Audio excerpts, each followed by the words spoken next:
I was on the India-Myanmar border. I was coming from Singapore and I was entering to India. I was on my bike. I completed necessary immigrations and custom processes and drove toward Imphal. By that time I reached Imphal, it was getting dark. I thought my plan was to reach Hornbill Festival in Kohima, Nagaland, but it was still 130 kilometers away from here. I pulled the accelerator, thinking that it will be 2 hours journey from here. But due to bad roads, it was taking too long. And suddenly, I saw a few figures in the dark. There were 7 people. They had shawls on their body, hiding weapons behind it. And now it was clear I was among local Naxals. But this is not the first time I encountered tricky situation like this. During my Pune-Singapore-Pune motorcycle expedition, I faced formidable, sometimes life-threatening events. I remember, during such an event, it was a beautiful morning. I was on the side of interior roads of the Myanmar, and I was thinking, is this going to be end of my wonderful journey in this country? Now, so we were 8 friends, all first generation entrepreneurs. We were traveling to Singapore on our motorcycle. Somehow, we covered 4,500 kilometers from India, Bhutan, Myanmar, and again Thailand, Cambodia, and Singapore on our way. We put a lot of efforts for preparing for this expedition. But even after paying substantial amount, we got visa of this country only 15 hours before we entered to this country. Today is the last day of visa deadline. Today is the last day of visa deadline. We must cross the border today. Whereas all other bikers had some breakdown or flat tire issue, but mine somehow went well. I remember that day I was teasing other bikers that how fragile bikes they have, but I wasn't aware that destiny was going to have its own fun with me. And I was driving in the interiors of Hapayan district in Myanmar. Suddenly I felt a violent shake in the rear portion of my bike. I turned back and saw, and my worst fear were confirmed. I had flat tire. Damn it! I got down and inspected the vehicle. A million thoughts ran through my mind. This place doesn't seem to have any repair shop around. It is jungle. And if I don't manage to repair my bike, it will be end of journey for me. Should I ask other bikers to continue? Suddenly, I saw a woman. She was walking towards me. She was around 40-45 years old. She wore a shirt and Burmese lungi. She looked like a Burmese farm worker. She came to me, smiled, and asked, what happened? In her language. I couldn't understand. But assuming her question, I just pointed towards my flat tire. She smiled and asked me to follow her. I followed her by pushing my vehicle. We reached to a small village after 15-20 minutes. Then she guided me to the garage. But the garage guy denied, since saying that he don't have spanners to open such a heavy tire. Then she searched another garage.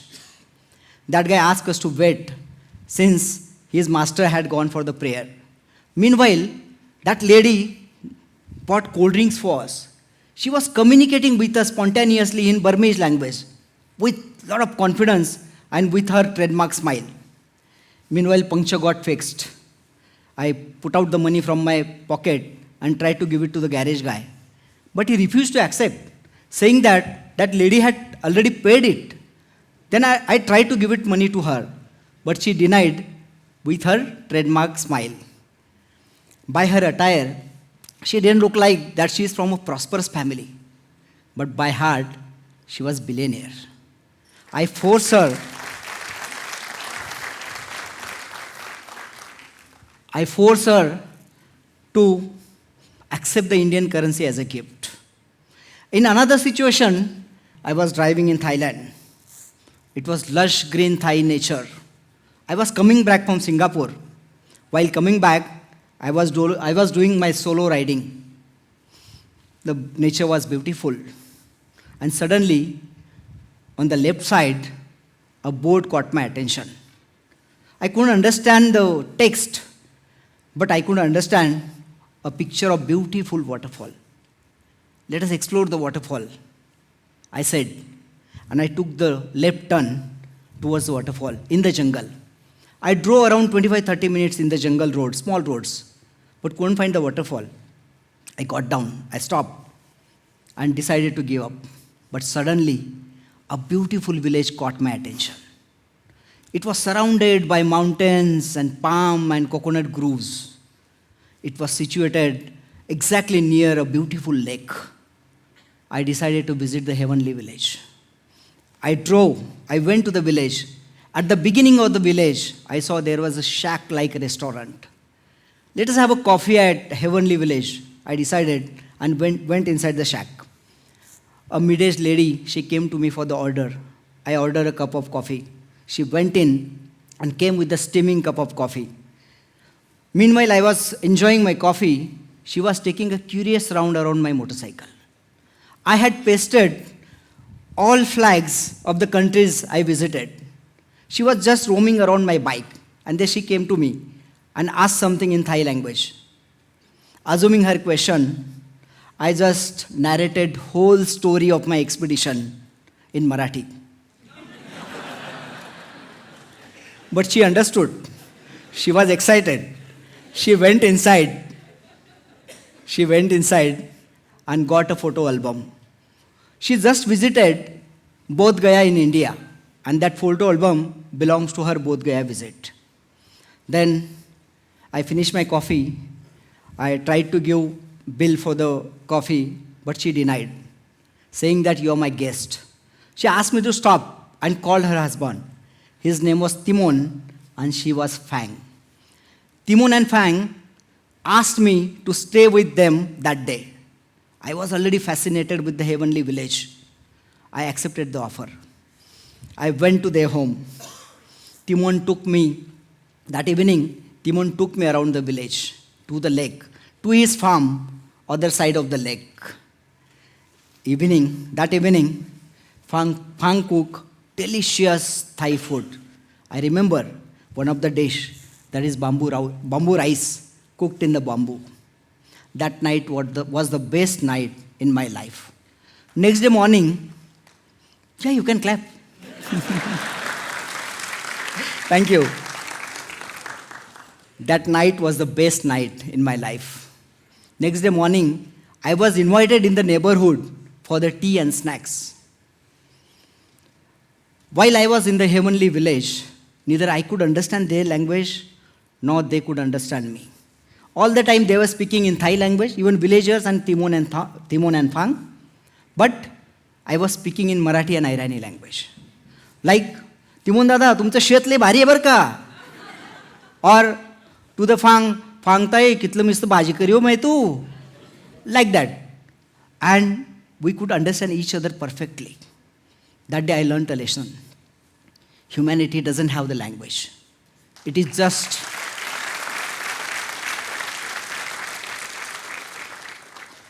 just feelings with gestures. In my another story, now I started from Pune. I went to Singapore on motorcycle. Then I drove back to India. And now I was in the Himalaya, surrounded by the local Naxals.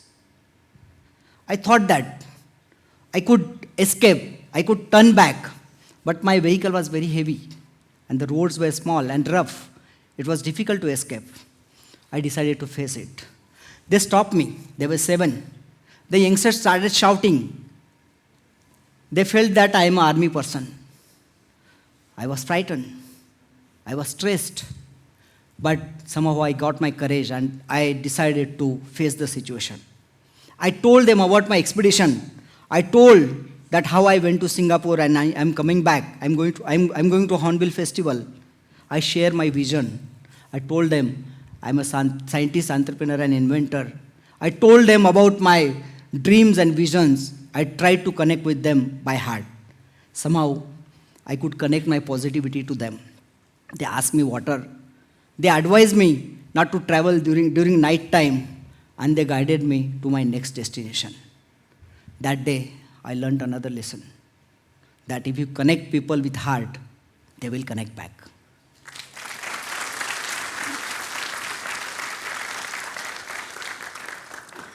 Sorry, I could not take the photo of that event because, otherwise I could have went into photo.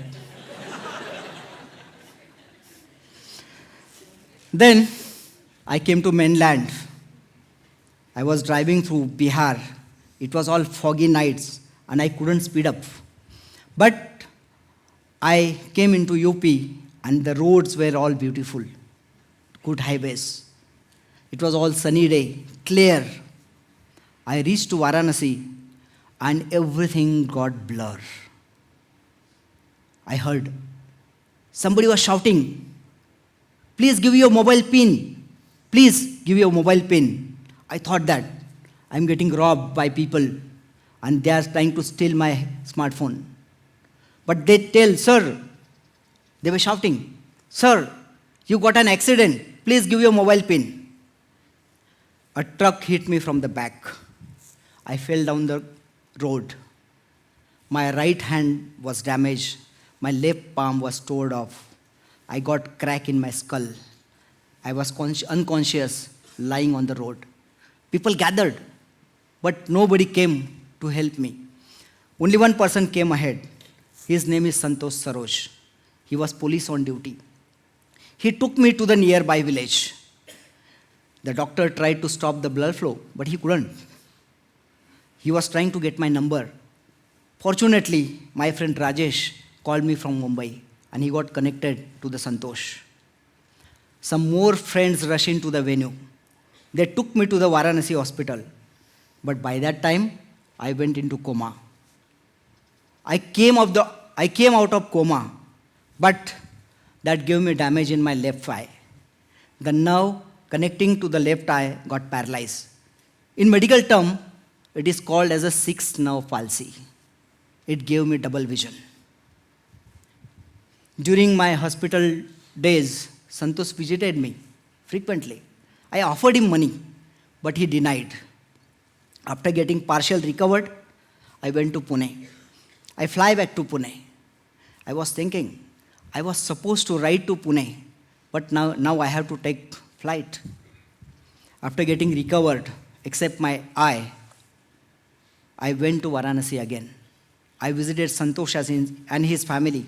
Santosh narrated whole events happening that day. Then with the support of my wife Jagruti, I took another bold step. I decided to ride back from Varanasi to Pune.